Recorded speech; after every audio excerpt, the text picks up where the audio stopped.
Hola, mi nombre es José Roberto Rodríguez y es un gusto compartir contigo. Lección número 10, titulada Los engaños finales de Satanás. El texto bíblico base para el estudio de esta semana se encuentra en el libro de Juan, el capítulo 17, verso 17, en el cual leemos lo siguiente: Santifícalos en la verdad, tu palabra es verdad. Era una de esas hermosas mañanas de septiembre en Chicago.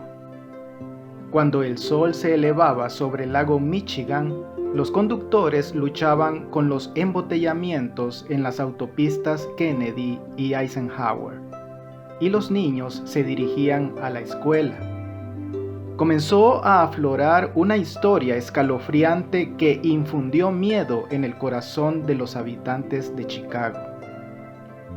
La gente se enfermaba trágicamente y algunos morían pocas horas después de tomar las cápsulas de Tylenol. En las pruebas se demostró que cada una de las cápsulas estaba envenenada con cianuro de potasio, un veneno mortal. Un desquiciado había manipulado el medicamento. Hasta el día de hoy no se sabe quién hizo esto.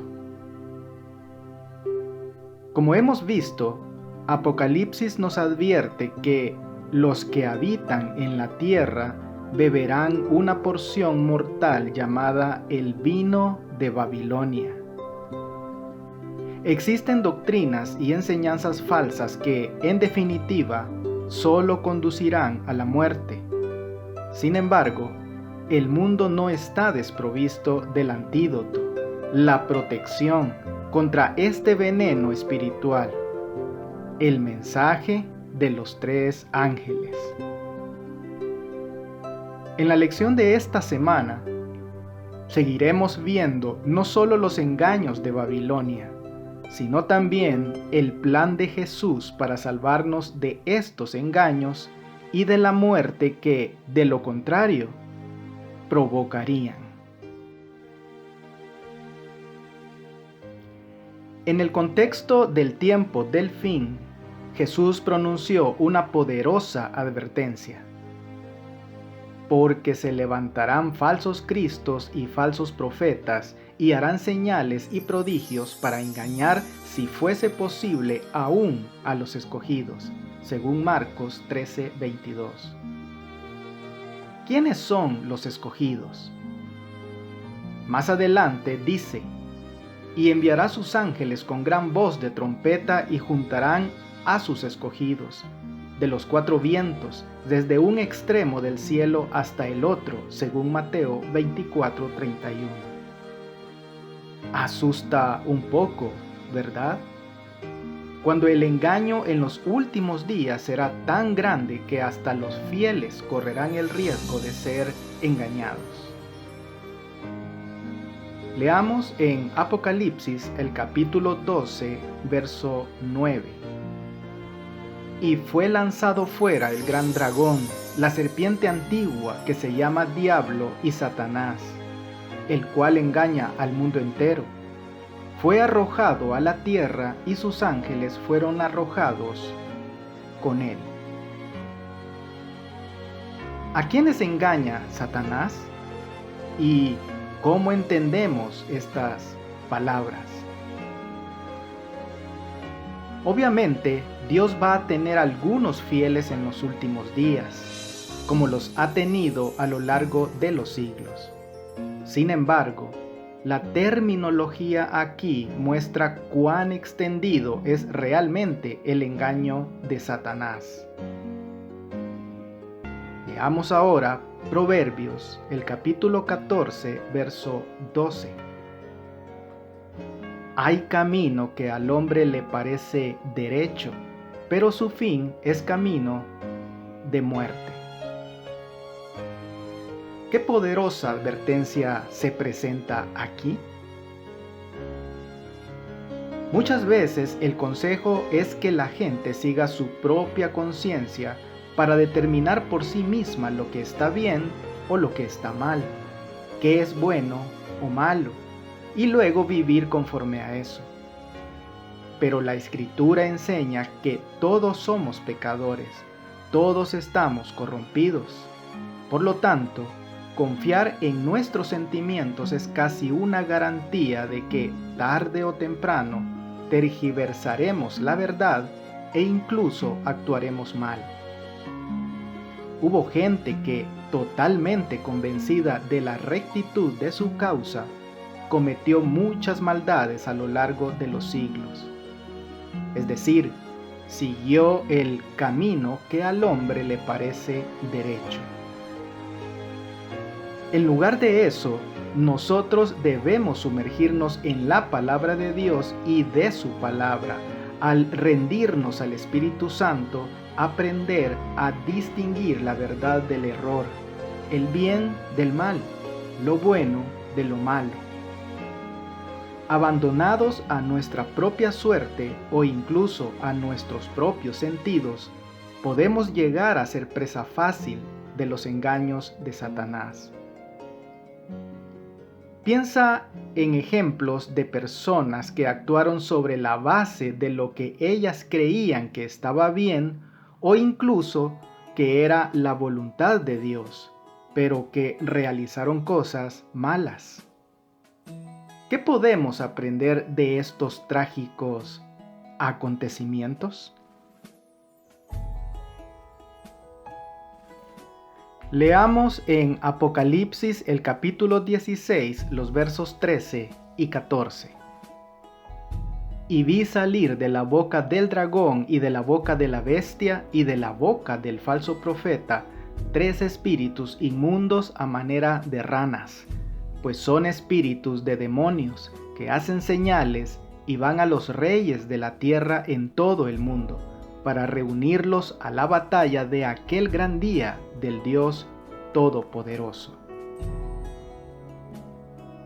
Apocalipsis, el capítulo 18, los versos 2 y 23. Y clamó con voz potente, diciendo: ha caído la gran Babilonia, y se ha hecho habitación de demonios y guarida de todo espíritu inmundo, y albergue de toda ave inmunda y aborrecible. Luz de lámpara no alumbrará más en ti, ni voz de esposo y de esposa se oirá más en ti, porque tus mercaderes eran los grandes de la tierra, pues por tus hechicerías fueron engañadas todas las naciones. ¿Qué alusiones al espiritismo encuentras en estos versículos? Expresiones como habitación de demonios o espíritus de demonios y hechicerías indican actividad demoníaca. No es de extrañar que se nos haya advertido que de los 2 grandes engaños en los últimos días, uno será la inmortalidad del alma. Por supuesto, eso es muy fácil de ver en la actualidad. Incluso en el mundo cristiano, la idea de que el alma es inmortal es casi una doctrina cristiana básica. Muchos cristianos creen que, al morir, los salvos ascienden al cielo y los perdidos descienden al infierno. ¿Con qué frecuencia, por ejemplo, después de la muerte del gran evangelista Billy Graham, escuchamos que Billy Graham está seguro ahora en el cielo en los brazos amorosos de Jesús? ¿O expresiones similares? Este tipo de cosas se enseñan todo el tiempo desde los púlpitos, en las aulas y especialmente en los funerales. Leamos en Eclesiastés, el capítulo 9, verso 5. Porque los que viven saben que han de morir, pero los muertos nada saben, ni tienen más paga, porque su memoria es puesta en olvido. Job, capítulo 19, versos 25 al 27. yo sé que mi Redentor vive, y al fin se levantará sobre el polvo, y después de deshecha esta mi piel, en mi carne he de ver a Dios, al cual veré por mí mismo, y mis ojos lo verán y no otro, aunque mi corazón desfallece dentro de mí. Primera de Tesalonicenses, el capítulo 4, los versos 16 y 17. Porque el Señor mismo, con voz de mando, con voz de arcángel y con trompeta de Dios, descenderá del cielo, y los muertos en Cristo resucitarán primero. Luego nosotros, los que vivimos, los que hayamos quedado, seremos arrebatados juntamente con ellos en las nubes para recibir al Señor en el aire, y así estaremos siempre con el Señor. Y Apocalipsis, el capítulo 14, verso 13. Oí una voz que desde el cielo me decía, escribe, bienaventurados de aquí en adelante los muertos que mueren en el Señor. Sí, dice el Espíritu, descansarán de sus trabajos, porque sus obras con ellos siguen.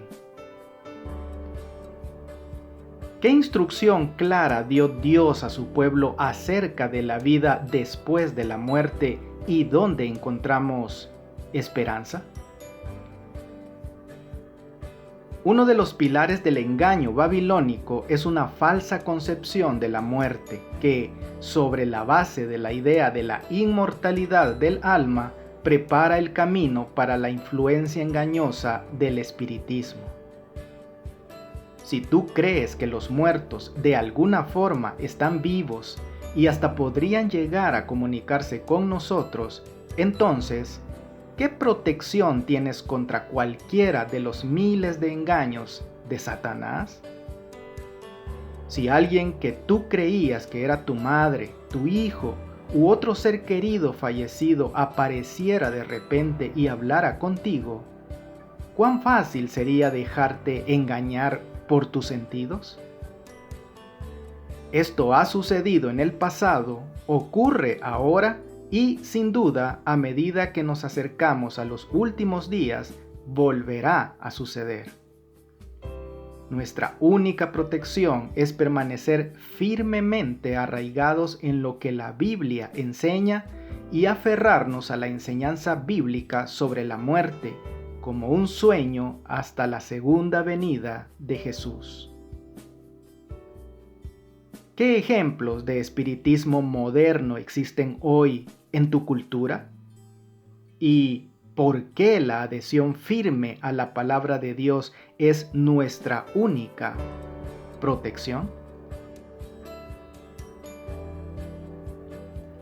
La adoración al sol era notoria en Egipto, Asiria, Persia y desde luego en Babilonia. En su libro The Worship of Nature, la adoración de la naturaleza, James Fraser hace esta observación. En la antigua Babilonia se adoraba al sol desde la antigüedad inmemorial. Quizá te parezca sorprendente, pero hubo veces en que la adoración al sol babilónica influyó en la adoración del pueblo de Dios en el Antiguo Testamento. Leamos en Ezequiel el capítulo 8, verso 16. Y me llevó al atrio de adentro de la casa de Jehová, y he aquí junto a la entrada del templo de Jehová, entre la entrada y el altar, como 25 varones, sus espaldas vueltas al templo de Jehová y sus rostros hacia el oriente, y adoraban al sol, postrándose hacia el oriente. Y Segunda de Reyes, el capítulo 23, los versos 5 y 11. Y quitó a los sacerdotes idólatras que habían puesto los reyes de Judá, para que quemasen incienso en los lugares altos en las ciudades de Judá y en los alrededores de Jerusalén, y asimismo a los que quemaban incienso a Baal, al sol y a la luna, y a los signos del zodíaco, y a todo el ejército de los cielos. Quitó también los caballos que los reyes de Judá habían dedicado al sol a la entrada del templo de Jehová, junto a la cámara de Natán Melec eunuco, el cual tenía a su cargo los ejidos, y quemó al fuego los carros del sol. ¿Qué escribieron los profetas sobre la influencia de la adoración al sol en Israel y Judá? Veamos también Romanos, el capítulo 1, verso 25. Ya que cambiaron la verdad de Dios por la mentira, honrando y dando culto a las criaturas antes que al Creador, el cual es bendito por los siglos. Amén. El profeta Ezequiel, contemporáneo de Daniel, describió a algunos del pueblo de Dios dándole la espalda al templo de Dios, ya que adoraban al sol hacia el este. En lugar de adorar al Creador del sol, adoraban al sol. En Apocalipsis 17, Juan describe un tiempo en que los principios de Babilonia, incluyendo la adoración al sol, entrarían en la iglesia cristiana durante una era de transigencia. La conversión superficial de Constantino en la primera parte del siglo IV causó gran alegría en el Imperio Romano. Constantino tenía una fuerte afinidad con la adoración al sol. Edward Gibbon, el renombrado historiador, escribe: el sol se celebró universalmente como el guía invencible y protector de Constantino. En el año 321 después de Cristo, Constantino también aprobó la primera ley dominical. Este edicto declaraba: en el venerable día del sol, que los magistrados y la gente que reside en las ciudades descansen, y que todos los talleres se cierren. Esta no era una ley que imponía la observancia del domingo para todos los súbditos de Constantino, pero fortaleció la observancia del domingo en la mente de la población romana. Fue en décadas sucesivas que los emperadores y los papas, mediante decretos de estado y concilios eclesiásticos, siguieron instaurando el domingo como el día singular del culto, lo que sigue vigente en la actualidad para la mayoría de los cristianos.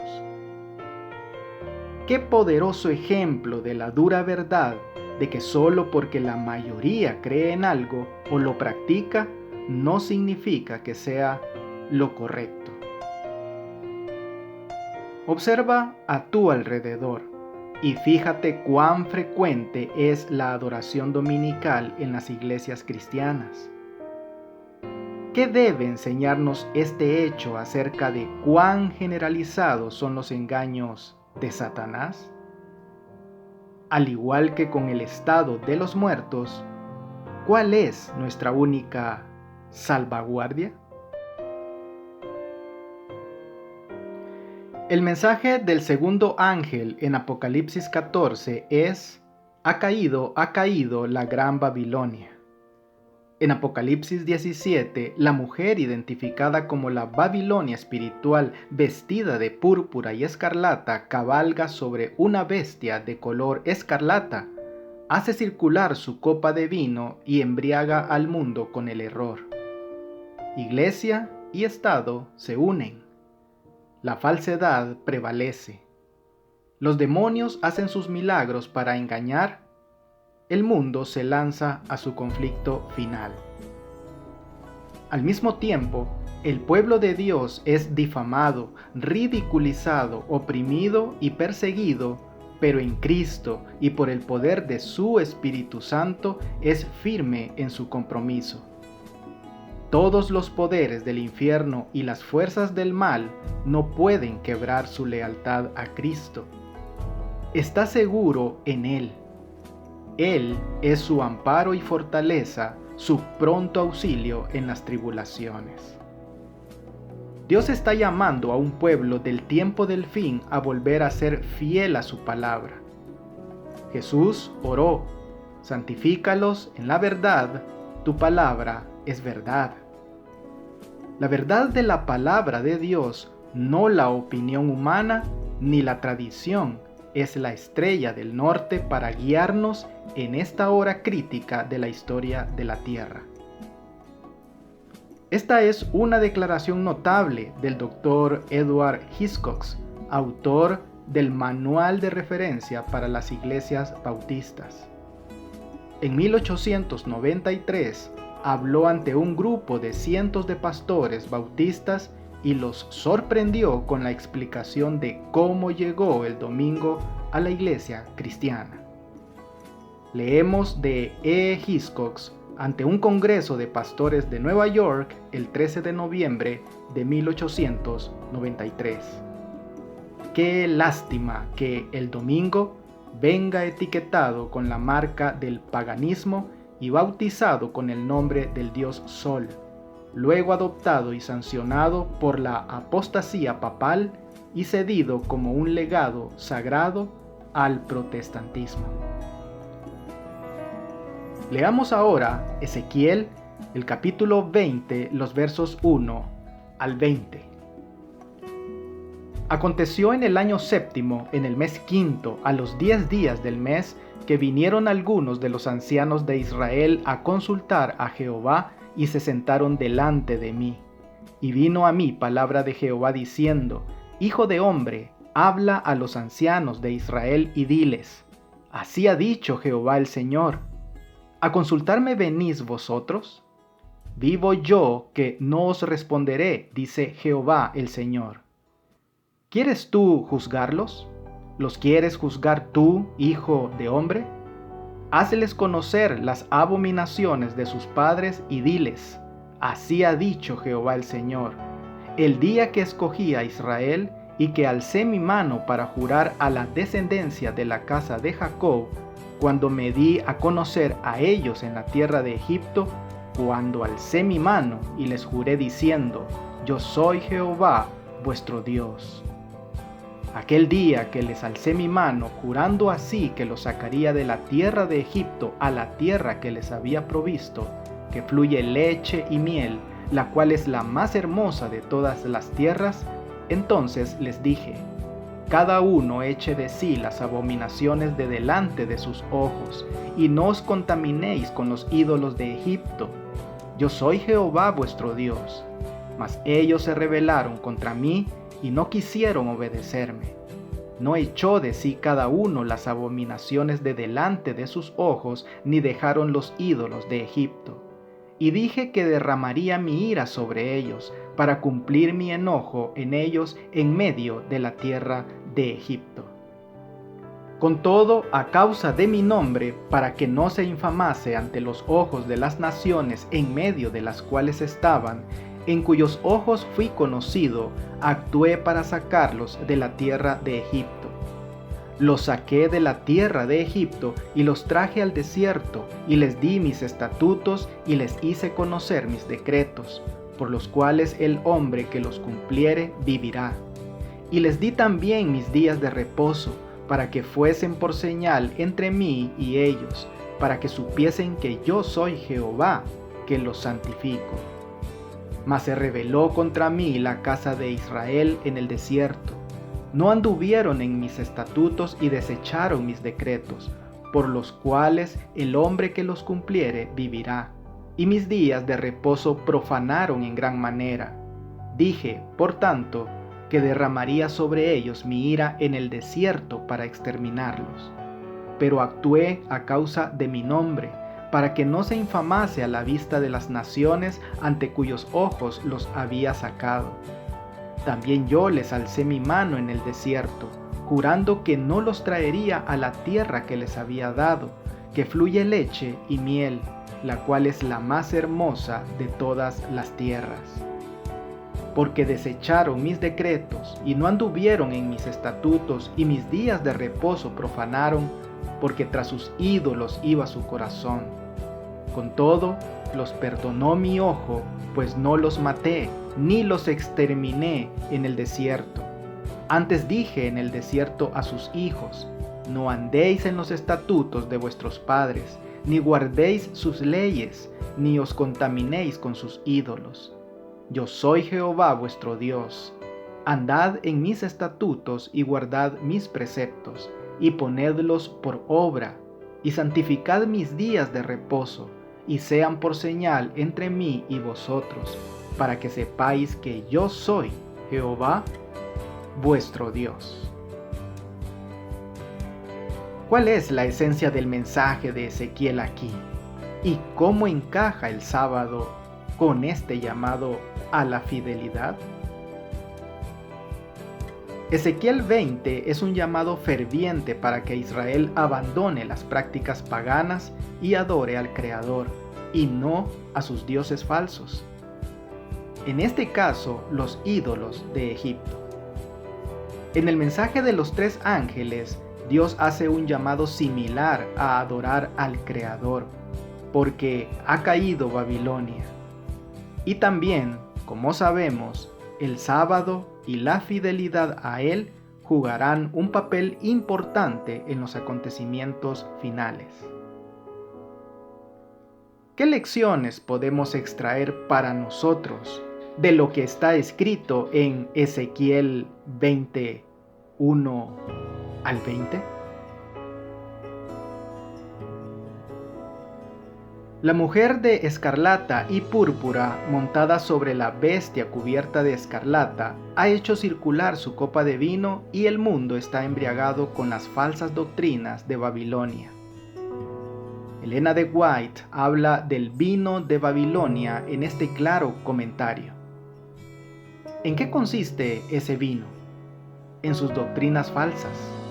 Ha dado al mundo un día de reposo falso en lugar del verdadero del 4º mandamiento y ha repetido la falsedad que Satanás comunicó a Eva en el Edén, la inmortalidad natural del alma.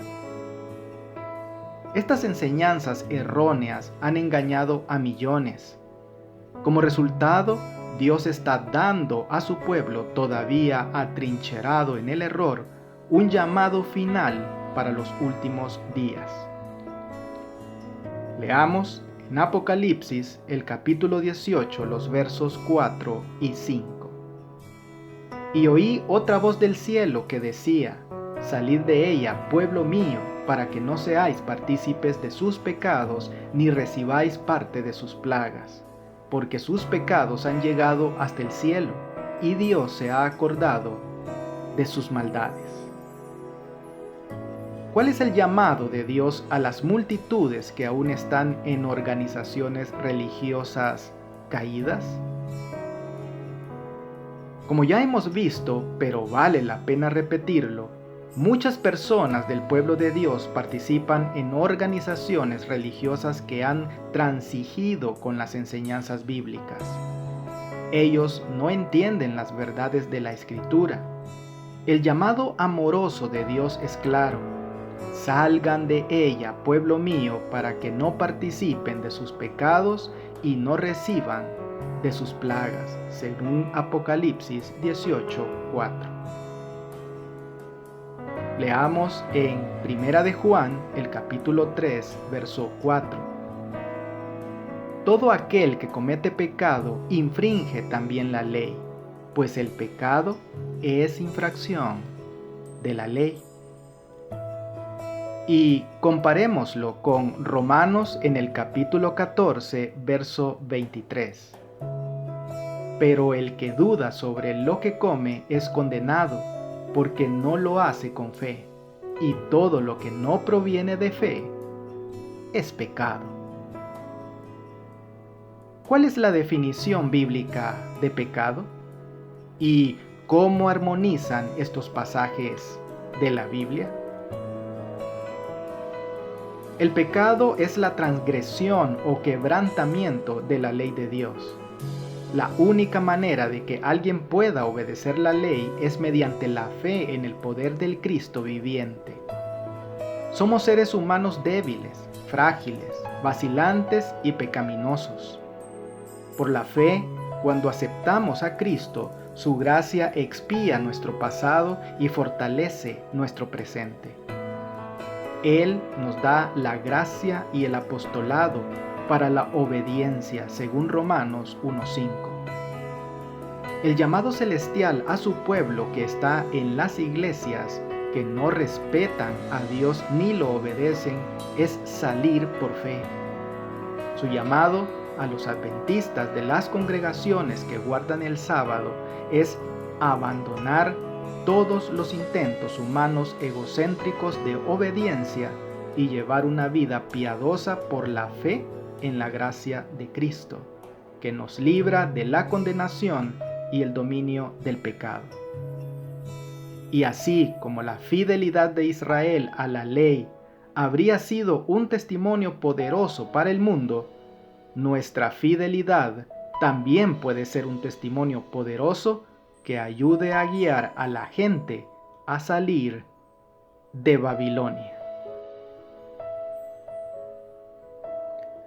Babilonia la Grande simboliza en un sentido especial a las religiones apóstatas que se unirán en el tiempo del fin. Babilonia la Grande es el nombre con el que la inspiración se refiere a la gran triple unión religiosa del papado, el protestantismo apóstata y el espiritismo. El nombre Babilonia se refiere a las organizaciones y a sus dirigentes y no tanto a sus miembros, los cuales son llamados muchas aguas. Merced a los dos grandes errores, el de la inmortalidad del alma y el de la santidad del domingo, Satanás someterá a la gente bajo sus engaños.